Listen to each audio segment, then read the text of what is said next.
அல்லது அந்த கூட்டத்தை பார்க்கிற போது அந்த கூட்டத்தையும் தலைவரையும் ஒரு ஒப்பனை வச்சு பார்க்குறப்ப எனக்கு என்ன தோணுதுன்னா, புரட்சி அம்பேத்கர் தான் என்னுடைய நினைவுக்கு வந்தார்.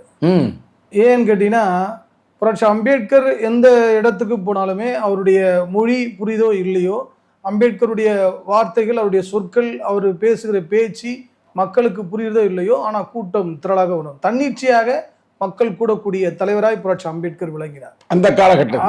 அந்த அவர் வாழ்ந்த காலங்களில். அது உதாரணத்துக்கு ஒன்று சொல்லணும்னா, புரட்சி அம்பேத்கர் அக்டோபர் 14ஆம் தேதி நான் பௌத்தம் தழுவுகிறேன், இந்து மதத்தை விட்டு வெளியேறுகிறேன் என்று புரட்சி அம்பேத்கர் சொல்றாரு. சொன்னோடனே அது அம்பேத்கர் அது ஒரு அழைப்பாக விடுகிறார்.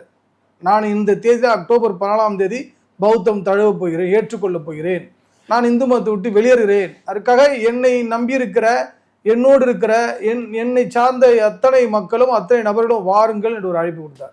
நான் தழுவுகிறேன், என்னோடு ஏற்றுக்கொள்ளக்கூடியவர்கள் அத்தனை பேரும் வாருங்கள் என புரட்சி அம்பேத்கர் சொன்னார். அப்போவே லட்சக்கணக்கான மக்கள் அந்த அம்பேத்கருக்கு தன்னிச்சையாக திரண்டார்கள்.